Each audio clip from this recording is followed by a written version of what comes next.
Cool. All right. So I'm bringing up the reading right now. You're good. Sorry, I was like ready for this on Tuesday and trying to make everything work out. I know. I'm hoping I can remember. Yeah, I took a few notes, so hopefully yeah. we can discuss. Okay, give me one more second, and we'll get this going. I wonder if we should talk to her, because because we should have 2 weeks off before we're doing the group assignment again, or the group leader, but with just the two of us, we'll be doing it every other week. So I feel like, it's going to add our workload, you know what I mean, for get the same grade, but doing it a ton more. Yeah.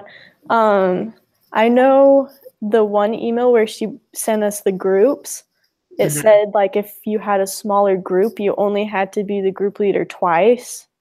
But really? you had to do it more. You didn't have to do the writing portion.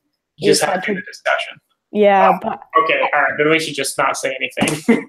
Yeah, but I wonder, though, because, like, the paper and stuff that's due next week, it said that most of them are, like, 8 to 10 pages. What? And it's single-spaced. And I was like, if there's only two of us working on it, we're both writing a huge portion of the assignment. So I don't know. I think I might email her and just. Yeah. All right. Thanks for looking ahead. You're good. Because, like, if you had 7 people in your group, then you can kind of split it up and it wouldn't be so much. But I don't know. That's a little steep. With just me and you, we're basically writing a really big paper. Yeah, and I have. It's insane how little time I have for anything. I know. Okay. All right. Okay. Let me bring up these questions. So, all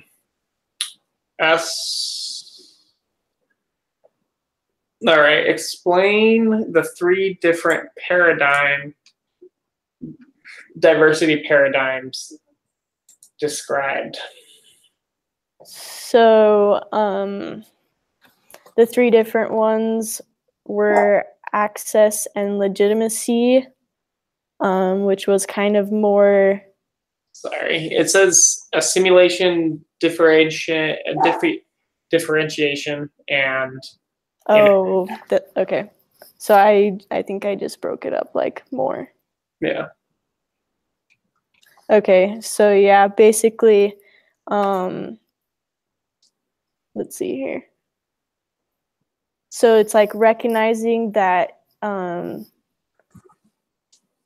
there's differences, but kind of saying that we're like all the same. I don't know. Differentiation is that we celebrate differences. And then integration would be it enables employees' differences to matter. Yeah. All right. Yeah. I mean, exact same thing. Hires diversity, promotes fair hiring, expands markets. Same deal. And then give an example of an organization you've observed or worked for that has aspects of the paradigm you chose. Explain whether you think that paradigm was effective for the organization. So I should have assigned this. My bad. But so I worked for the Army. They're all about everybody's the same.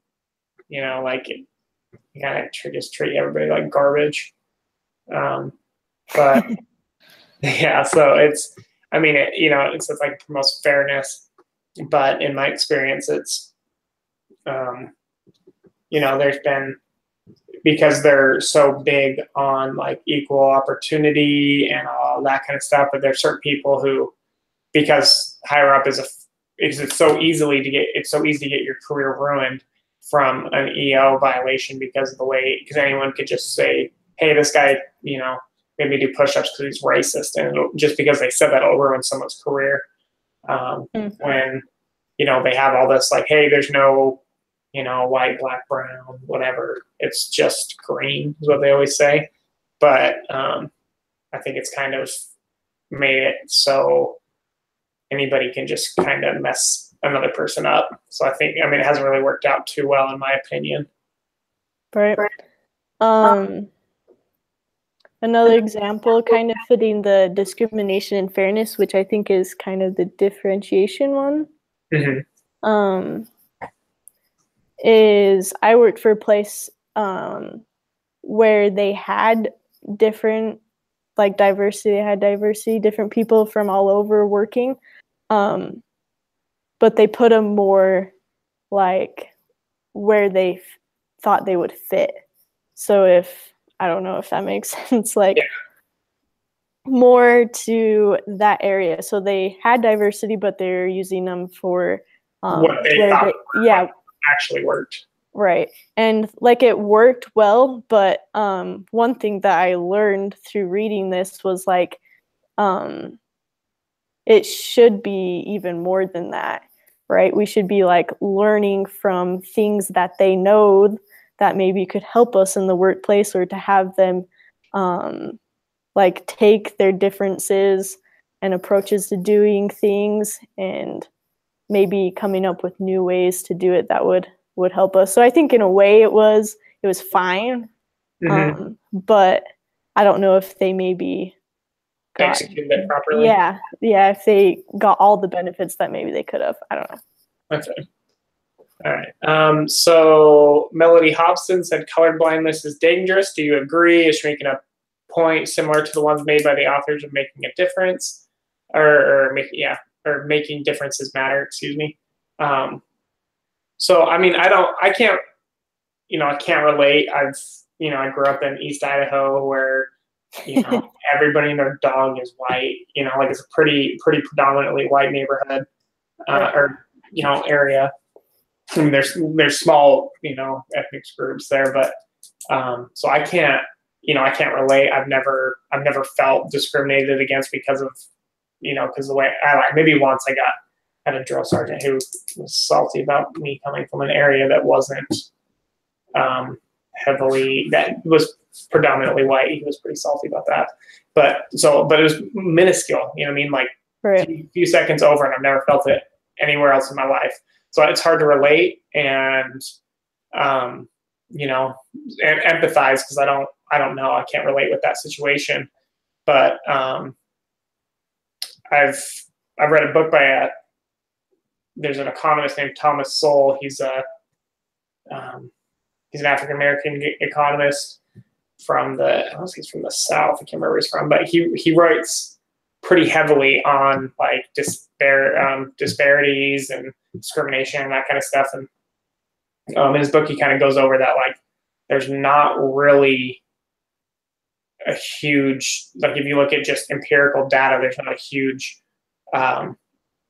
like discrepancies or disparities between different groups if you take into account, similar jobs or, like that kind of stuff. Like, so I think, so it's hard for me after, like reading these books and seeing, like, if you break it down to job, hours worked, years worked in, time taken off, to see there's no real disparities between those.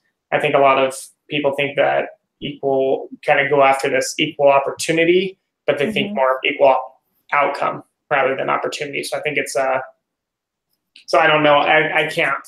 I like when I watched it, like I thought she brought up some good points in like that story about them asking somebody where their uniform is, and like, to me that's insane. Right. Because I don't know. I just have someone walk in and just assume that they they weren't that they weren't just like here for. I'm like, hey, I'm waiting for a business meeting, and someone comes in and says, "Where's your uniform?" I would assume that, hey, this person walking in is supposed to be in this meeting. I want to be like, hey, what are you doing here? You know what I mean? Like, that's Yeah. just, I don't know when it happened. You know what I mean? Like, it could have been, oh, you know, who knows what year that happened. But to me, it just seems pretty wild that something like that would happen. So it's, you know, like I said, it's hard for me to empathize. So I listened to it, like, that's a pretty crappy situation to go into, but it's, you know, like, but after looking at, you know, that kind of stuff, I just don't see, I don't think that color blindness is the way to go. You know what I mean? But I don't think I feel like a lot of what she said was not backed up by empirical data from the studies I read and looked into, and the ones that Thomas Sowell brought into his book. It just, I had a hard time listening to it because after reading an entire book about it, that to see that there's really not a huge, kind of hard to relate. Yeah, hard to be like, oh man, like that sucks that happens. But I'm like, I've read, you know, a dozen studies that say otherwise. You know, right. I'm sure there are just, I mean, discriminations and like obstacles, but looking at like, you know, hours worked in a week, like I was saying, hours time off, you know, whatever. It's pretty hard to get on board with that idea for me. Yeah. One thing that I don't know, I kind of had a similar outlook when I was watching it, but one thing that I kind of learned or thought about maybe was when she said, like, just when you see diversity and you acknowledge it, but then that's just kind of it, right? It's like, it doesn't really affect me, whatever, you acknowledge it, but it ends there. But I think one point that she was trying to bring up is that it should go beyond just recognizing it and knowing that it's there, but really like trying to see how we can learn from each other and how we can like help each other. I don't know. So I think like what you said with like the book and stuff, I think there are equal, you know, like opportunities for everybody.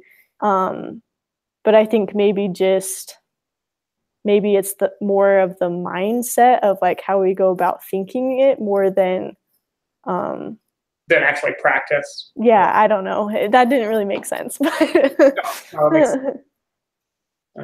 Yeah, I think it's, but yeah, like I said, like like the Army is pretty diverse, but it's, you know, but everyone there is just treated like, well, when you're low, you know, and you're pretty low level to start with, everyone's just treated like garbage. So it's hard to like, you know, be like, man, I bet you're getting discriminated when I'm, you know, sitting there digging the same hole they're digging. So, right.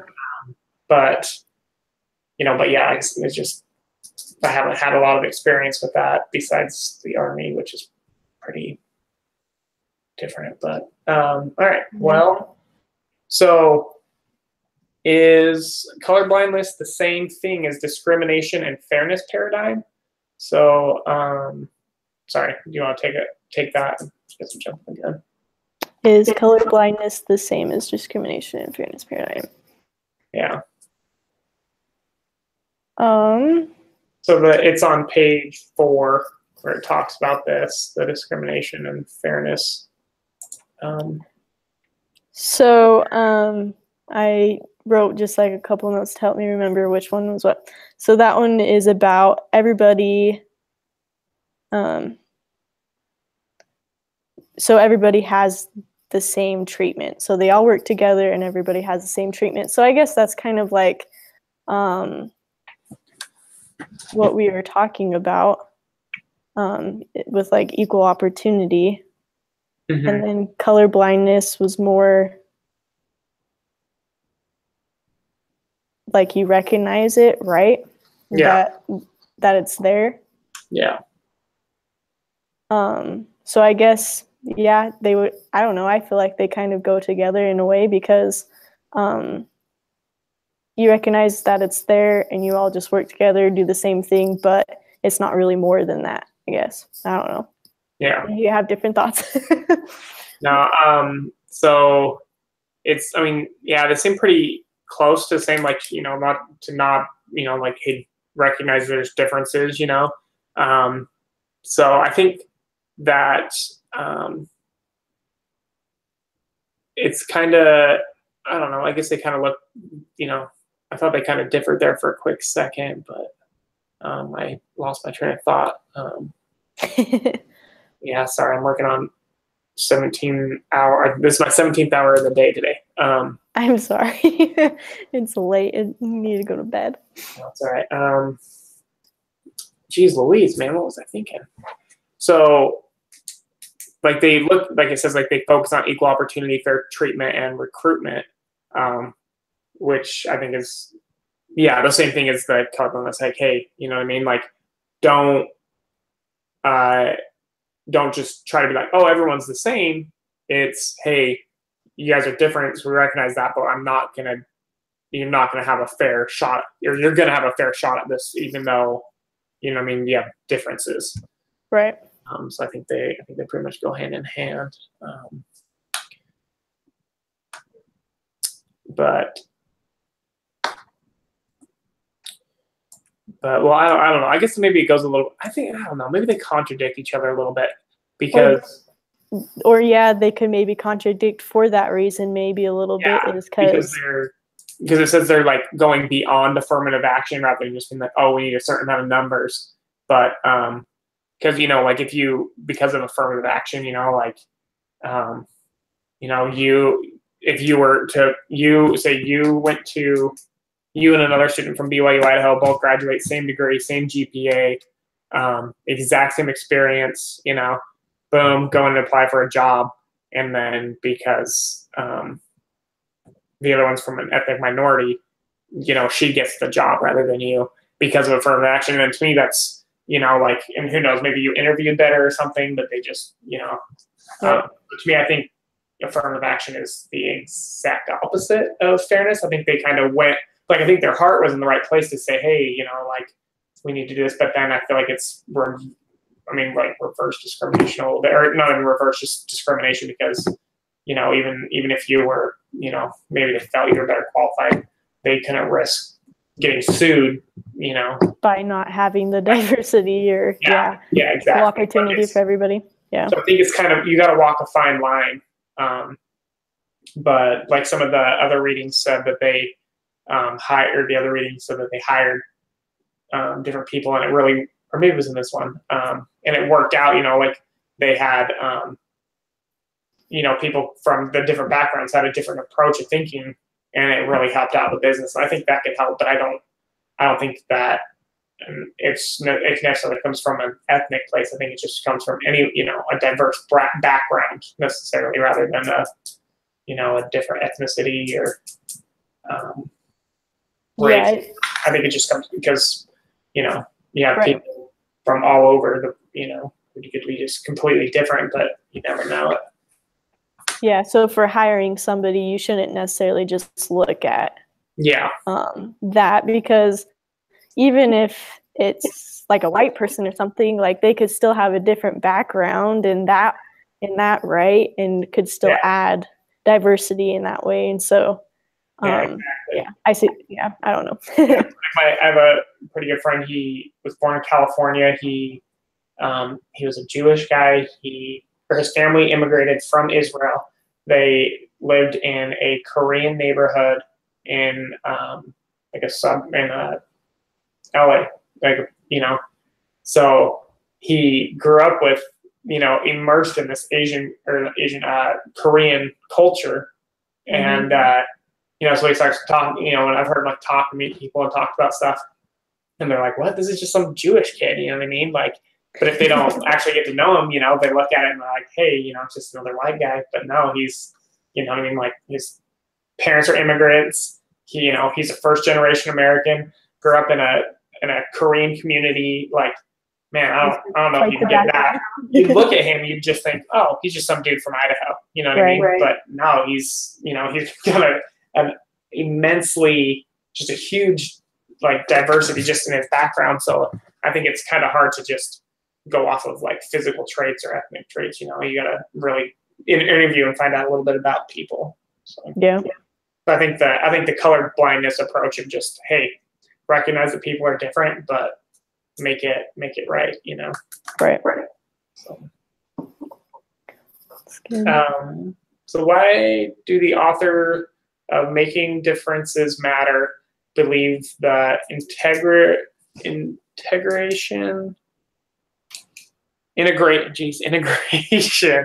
holy smokes, learning an effective paradigm is the best approach to diversity in the workplace, and explain why. So why it's the best? Yeah, why did they think it was the best? I think I highlighted a couple important things.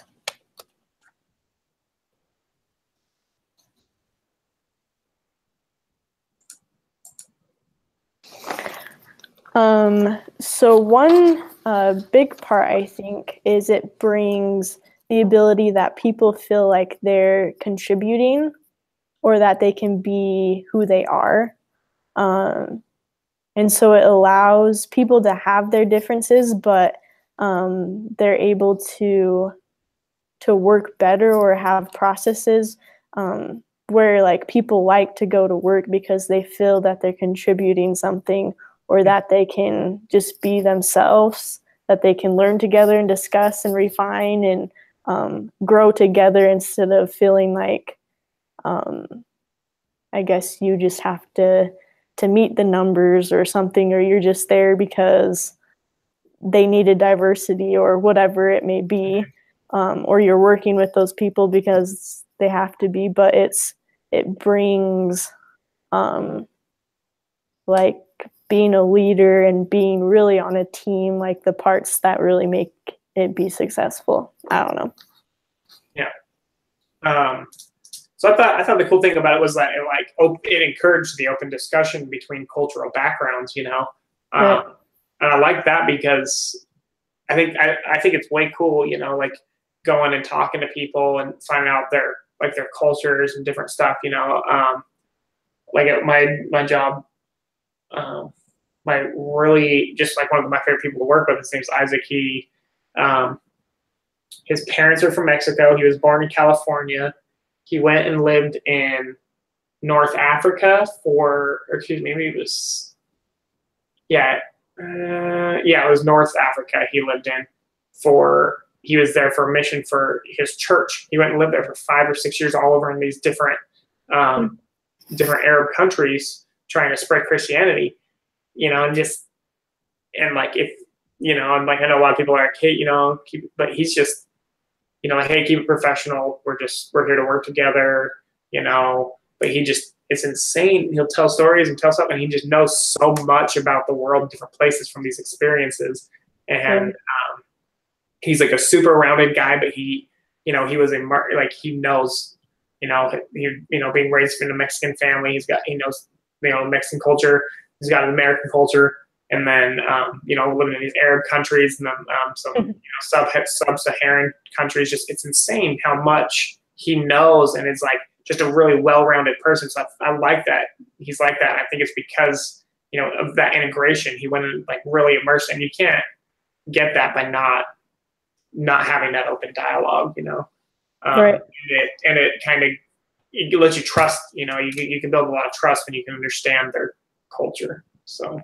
Yeah, I like that example you have, because it just shows that you feel more like connected, or you built a relationship with him, and it's because you've been able to like learn from each other's experiences in life, and I don't know, you can see where they're coming from maybe on certain issues too, if something were to come up. And I don't know, I think that's pretty cool. Yeah, it's pretty cool. And like when if something happens at work and I get a little heated about it at first, I'm like, I'll get mad, and then if I kind of gauge how I should react on his reactions, because I feel like because he's seen, he knows, he's pretty well rounded and stuff. I'm like, well, should this be a big deal? And I kind of like judge my reaction. If I get mad about something, I see him just like, it's no big deal. I'm like, yeah, you're right. I need to just. It's not a big deal. Chill out. That's what I'm like always looking for. So. Right. All right. So color bravery. What did Hobson mean by being color brave? What do you think color braveness would look like in a workplace? is this similar to the integration paradigm, or is she talking about something else? I think she's talking about integration because she's like, hey, be brave, be proud of who you are, so I think a lot of people are nervous that, like, I don't know if you've ever been around someone or felt uncomfortable to, somebody who's, born in Mexico, but calling them a Mexican, you know what I mean? Like, you kind of feel about that, like, well, shoot, should I say Hispanic, or how should I approach this? But I think if everyone just took ownership of it and was like, hey, this is me, there wouldn't be that, like, awkwardness, and it wouldn't hinder progress or anything. Not that, like, that would hinder your work, but if you're constantly like, hey, I gotta, tiptoe around this or that, like, it's pretty hard to, maintain a good working relationship if you gotta walk on eggshells around everybody. I think that being color brave and integration go hand in hand, that you're just, hey, this is me, this is you, like, we can discuss it, we can bring it out, any issues or cultural differences, and we can eliminate that, like, dysfunction, Right. And even just like one of the examples of, I can't remember exactly, but it was like of the lady in the cooking or something, and she didn't feel like she could like say how she came up with that solution, because she felt that they would like hold that against her, or she might lose her job because of it or something. So like you were saying, I think they go hand in hand and can even be more than just color or ethnicity, but it could be age, or it could be like male or female, or just whatever, I think. Yeah. Okay, so the authors of Making Differences Matter explain some managers are comfortable with addressing problems outright, with outright discrimination more than subtle diversity problems. See page 6.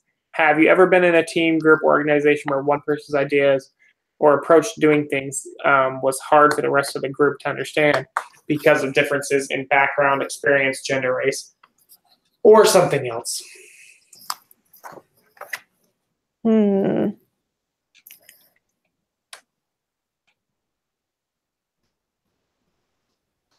don't know if I have like a personal example.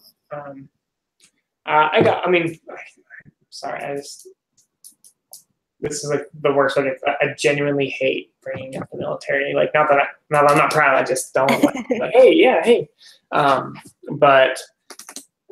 So, like I said, that one time I like felt discriminated against. So my drill sergeant, so they have you line up around, they call it the kill zone, and it's basically you have all your beds around this area, and you can't walk into it, and it's so you just basically walk up to this line, put your toe on it, and stand there and shut up and listen to whatever they have to say. And so he's going over and talking about it, and he's like, hey, who, talking about all kinds of different stuff. It's like our first meeting with him. He goes, hey, who's from a place where there's not a lot of color, And I'm like, what's he talking about, man? Like, at first, like, it didn't register to me that he was talking about people, And then when he starts explaining a little more, I'm like, oh, hey, that's me. So, you have to stand there, pray breast was called. And I like raised my hand, and he happened to be right in front of me, and he just socked me, just knocked me clean on the ground. And I like never saw it coming. I was just super like, I thought I was going to die. It looked just like, hey, I know nobody here, and I just got laid out, just looking like an idiot on the ground. And, he leans over and just says, hey, sorry, I thought you were going to hit me. Just like that. Just no remorse, nothing. I was just like, what? And after that, it made it really hard. I mean, for me personally, but like there were, some other guys who were, you could just tell that they were just straight prejudice, but they were, like, man, he's only doing that because we're white and stuff like that. I'm like, and if he would have, I think if he wouldn't have even really brought it up, I don't think it would have been an issue. I don't think people would have like went down that path. But I think he kind of opened up that door. But in that situation, there's no way to have a dialogue. So he opened it up, but for him to talk about it, but there's no way that we could address it. with him, without serious repercussions. So it's just, so it caused a lot of rift between the platoon, and finally it had to be like we kind of got together after late at night when all the drill sergeants are gone, or one's still around, but we kind of got together, and it basically like, hey, I know this crap sucks, but we got to stop letting him kind of put a wedge in between all of us.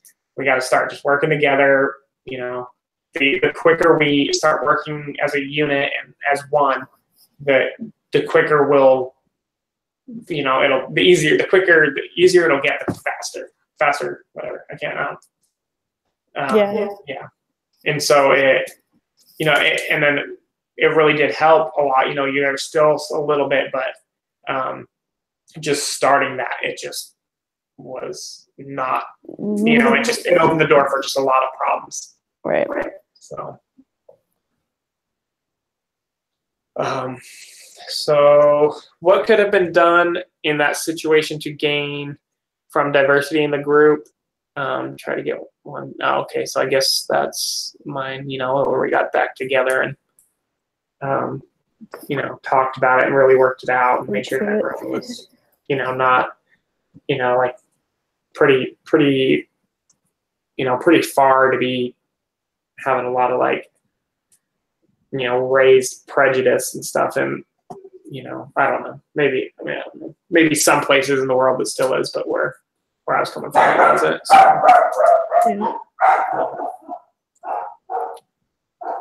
So many companies still do have problems with outright discrimination. Have you ever worked or observed a company where there are outright discrimination problems, and what was that experience like?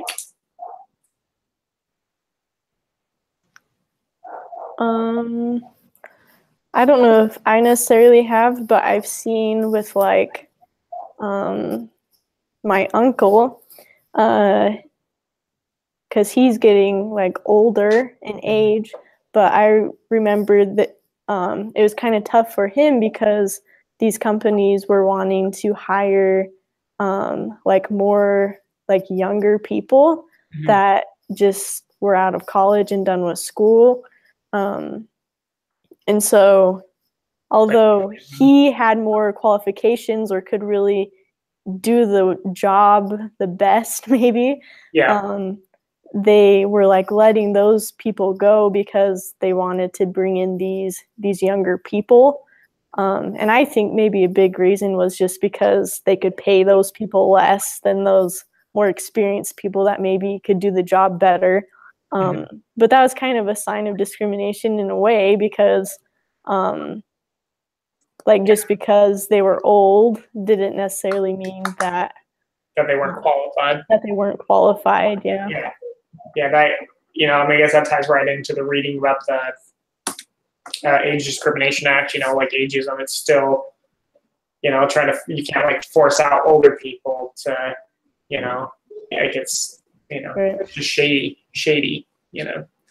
Yeah. Somebody that's been with the company for years and years and years and has grown and done all these good things, and then just like, sorry, you're out because you're old. Yeah. I worked at a small, like mom and pop type of they owned a dry cleaners and a party rental place. And one, it was just a freak day. We had a couple of slow days that we went through and did all the inventory, organized an entire all of our crap into like, just make the rest of the summer go a lot smoother. We spent 2 days doing nothing but sitting in these hot sheds in the summer, making sure that everything will be organized and laid out, and just everything we could do to make the inventory process easier. We finally get done, and we sit down, and we had all of our counts tallied up. We started to write out a final sheet to give to the management, so we're not just giving them all their crap signatures and whatnot. And as soon as we sat down to start writing it, he walks back and he's like, "What are y'all doing? You're just, you're sitting here like a bunch of lazy," and he just like starts going off like racial slurs and stuff. And I'm like, It was like, I mean, like, I was pretty fired up because we just spent 2 days doing a crap ton of work.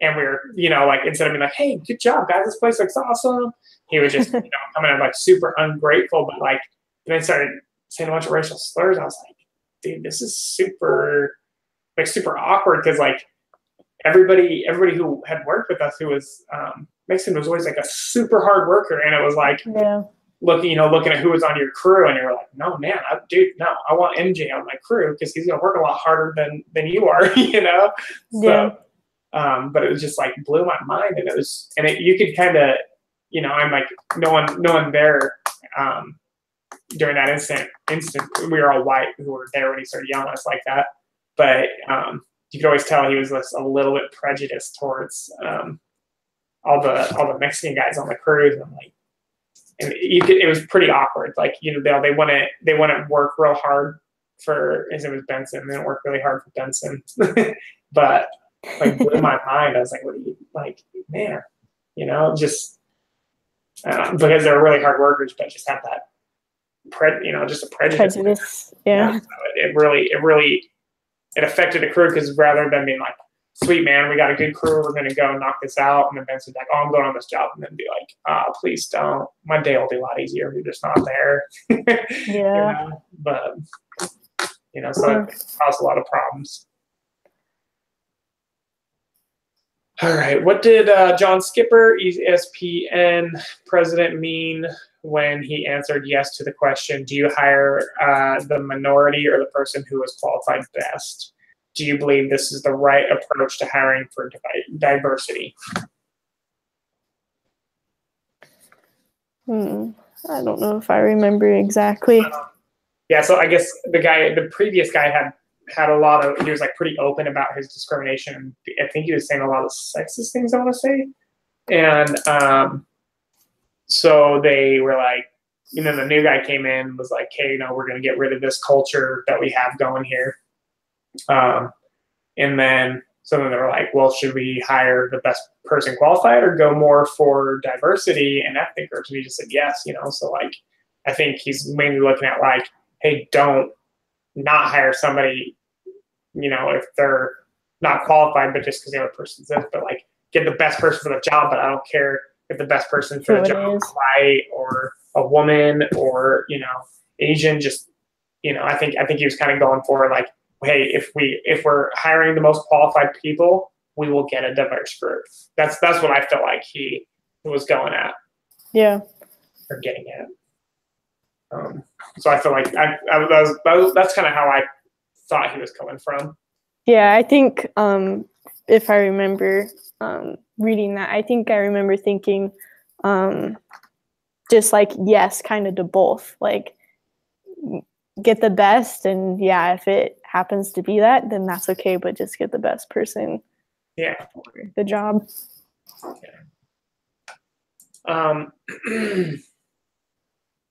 So all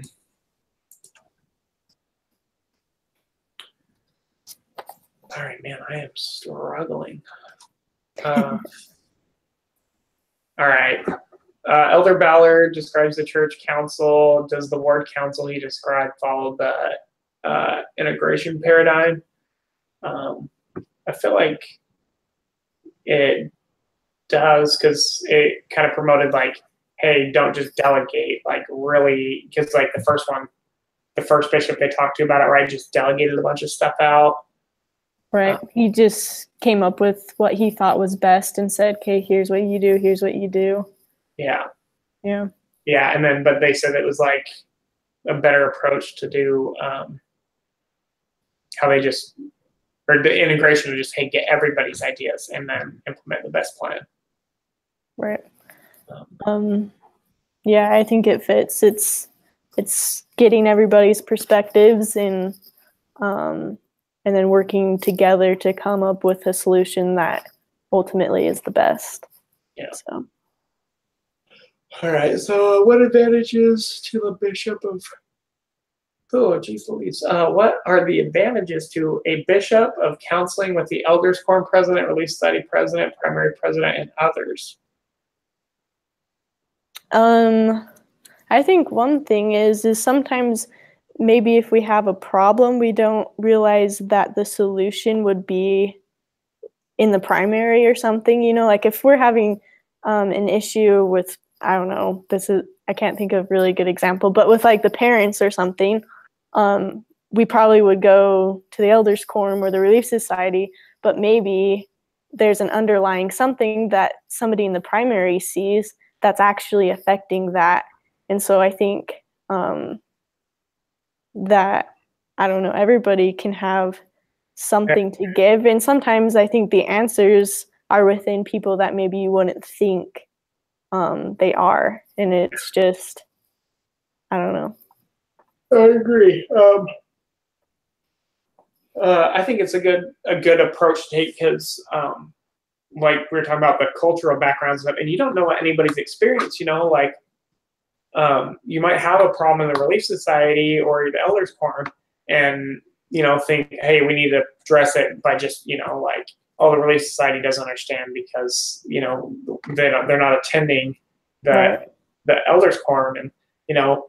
But then, you know, who knows, maybe the Relief Society president or the primary president have had an experience that could really help. Like, hey, you know, I had a similar situation. This is what I did. You know, because you just don't know what people have experienced, and their experiences could really help you out. Right. Yeah. Yeah. So how could a bishop use the diversity of his council to help the ward? I think it kind of comes down to the same thing. You know, you don't, if you're going to try to help the ward, and it's hard to focus on one area. You know, as like the Elders Quorum president, I wouldn't be sitting there thinking, man, you know what do I need to do to help out the Relief Society president? I would, you know, I mean, I'd probably have so much on my plate to not think about, you know, and then you go in and start talking about it, you know, and who knows, the Relief Society president might have the exact same problem going on or had the same problem in the Relief Society and figured it out. It's like, hey, this is how I approached it, and then she could, you know, teach the Elders Quorum president. And you know and then that just translates, and then it shows that the ward leadership's working as one unit and not, you know, separate entities. Yeah, right. And I think everybody has different experiences or different things that maybe can connect to certain people too. And so if you're using that to your advantage to reach everybody, then I think the outcome is greater than if you're just trying to fulfill everything, but maybe you really can't because you don't have really the ability to. I don't know. Yeah.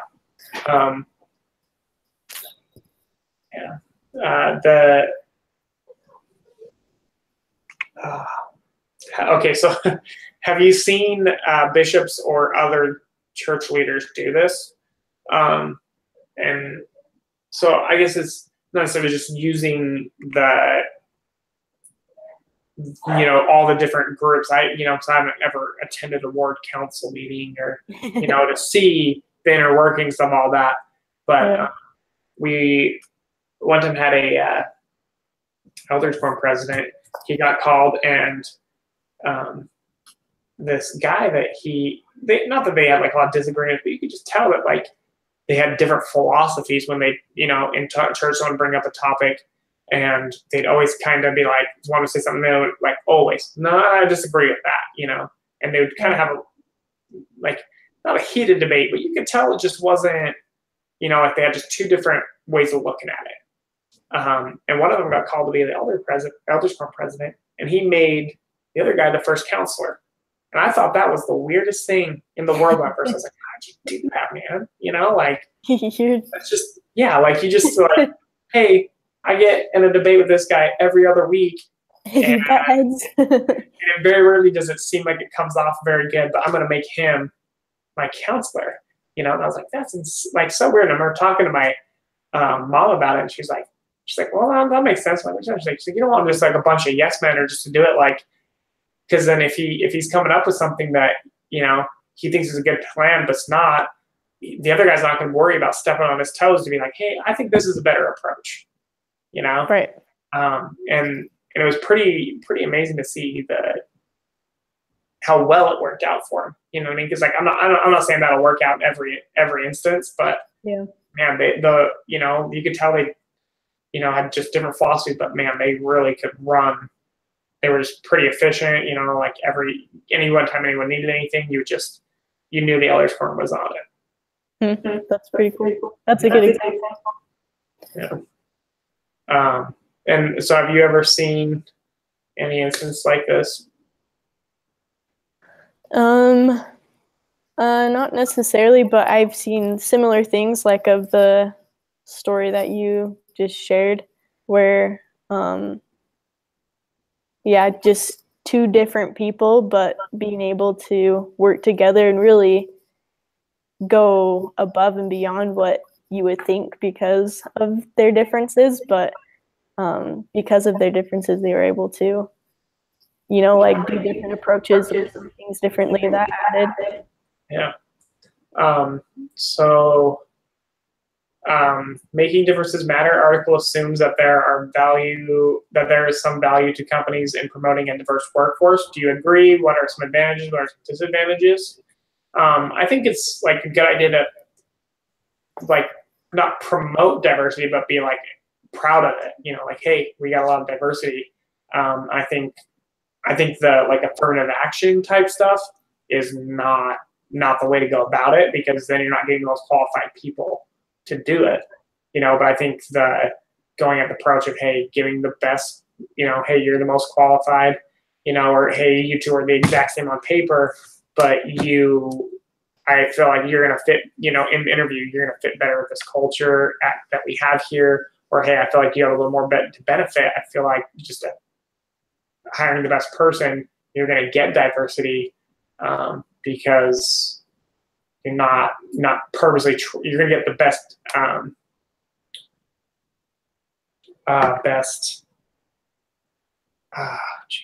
so sorry. I promise I'm not like this all the time. The best outcome with the best people, because you're not looking for you're not trying to fill a quota or be like, hey, this person's super awesome, but we have to fill this quota, so we're going to hire somebody who's less qualified for it. So I think it's better to just go at it from whoever's the best qualified. And I think that'll really help the outcomes or the products or whatever the mission of that company is. Yeah, I think you hit the nail on the head. I don't think that you should like find have diversity just to meet or to be say that you have it, like you said. You should find the best people to fit the job, and really, I think everybody will bring some of it with them because we're all different and come from different backgrounds. But I think it's important to have differences because you can see things differently and you can work together and learn from each other and add your own unique thing. But also you should find the qualified person. And I think just the diversity just kind of follows. Yeah. What approach would you take to diversity as a manager? I really like the integration and learning effectiveness paradigm. I thought that one just seemed like the most. I like the idea of promoting different cultures and bringing it out to the open, so there's no the water's not about to boil over. It just it's out in the open. You get it taken care of. You learn from it, and then I don't it'll be a lot easier to get everything done without being walking on eggshells and whatnot. Yeah, I liked their mission or whatever is we are on the same team with our differences, is just realizing we're in this together, but it's okay to make our differences known and to know them, but that doesn't make us not unified. So yeah, I liked it as well. Cool. All right, well, that was the last question. Perfect. Cool. All right, well, I appreciate you making time for us to meet and work out. So with just the two, I guess we'll talk to her and see if we get another group, or I don't know if she'll just put us in different groups and whatnot. So, but if not, let's plan on meeting next Tuesdays work good for you, or what days work best for you? Yeah, Tuesdays are fine. What time on Tuesdays work again for you? I usually have a group meeting at 6 on Tuesday, but Monday, Tuesday, Wednesday in the afternoons, I don't. That's my school time. So okay. School. I have a meeting at 6 on Wednesday and a 6 on Tuesday, and then one at 7. I don't know. I got like 4 or 5 meetings, but I'm pretty sure. I know for sure 6 and 6 on Wednesday and Tuesday. So if you want to meet at like 8, or if earlier in the day works better for you, we'll always do it earlier. So. Okay. Yeah, the afternoons I probably have to because I have classes in the mornings usually. Okay. But yeah, Tuesdays or Wednesdays work good for me. Mondays not so much, but okay, that's fine. We'll just play by ear, text Monday or Tuesday morning and see what time works. Good. Okay, that works. All right. Thank you. Yeah, have a good night. Yeah, you too. See ya. See ya.